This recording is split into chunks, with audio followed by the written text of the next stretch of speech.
CEO que abandonou tudo para viver como monge por um ano. Ele tinha tudo o que o mundo moderno chama de sucesso. Um cargo de CEO em uma multinacional, salário milionário, viagens de primeira classe, jantares com executivos, decisões que moviam milhões de reais em uma simples assinatura.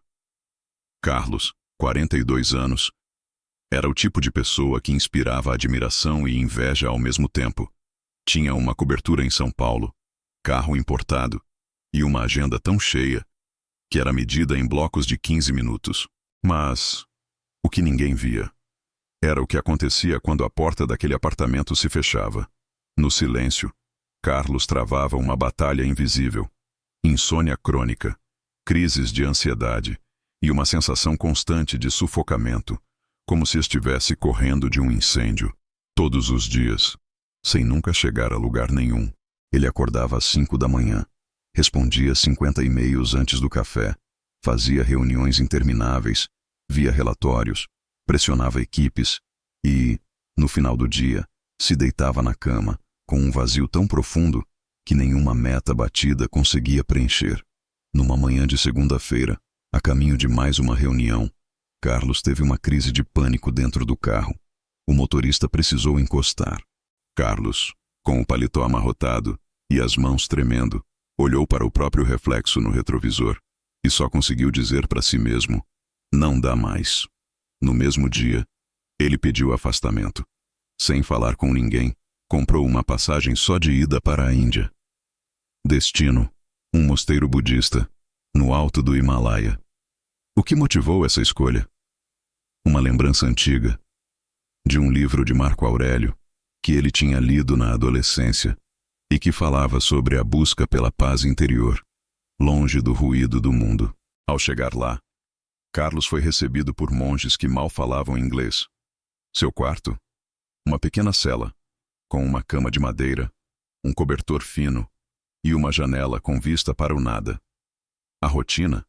Acordar às 4 da manhã, meditação em silêncio, tarefas braçais, refeições simples e nenhum contato com o mundo exterior.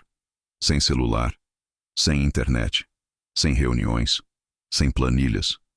Nos primeiros dias, o desespero bateu. Carlos sentia falta de tudo, do café expresso, dos e-mails, até das cobranças. A mente, acostumada a ser alimentada com urgência e barulho, agora era obrigada a encarar o próprio eco. Mas, aos poucos, ele começou a ouvir outra voz, uma voz interna, abafada há anos, durante as caminhadas silenciosas no jardim do mosteiro. Carlos começou a refletir sobre as lições estoicas que um dia admirou, mas nunca praticou. Lembrou de Epicteto, que dizia: não são as coisas que nos perturbam, mas a opinião que temos sobre elas. Percebeu que, por anos, foi prisioneiro de uma ideia distorcida de sucesso, que vivia correndo atrás de metas externas, mas nunca parava para olhar o caos interno. Ao conversar com o mestre do mosteiro, ouviu uma frase que o marcou: você passou a vida acumulando conquistas, mas nunca acumulou presença. Carlos passou os meses seguintes aprendendo a limpar o chão, a cozinhar, a cuidar da horta, tudo de forma consciente, presente, sem pressa.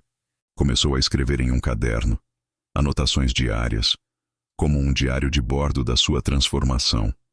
Relatava cada insight, cada resistência interna, cada pequena vitória sobre o próprio ego.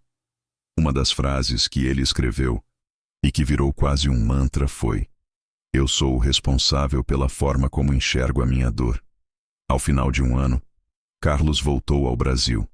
Mas era outro homem. Devolveu a cobertura, vendeu o carro, reduziu ao mínimo seu guarda-roupa. Decidiu trabalhar como consultor, apenas alguns dias por mês. Passou a fazer palestras sobre saúde mental para executivos. E, talvez o mais simbólico, publicou um livro chamado Silêncio no Caos, onde relatou sua jornada de um CEO ao monge. Hoje, quando perguntam a ele: você sente falta daquela vida de antes? Ele respira fundo, dá um leve sorriso e responde: não, porque pela primeira vez Eu entendi que o verdadeiro sucesso é viver em paz, dentro da própria mente. Carlos, o homem que trocou o paletó pelo hábito simples de um monge e descobriu que o maior patrimônio é a serenidade.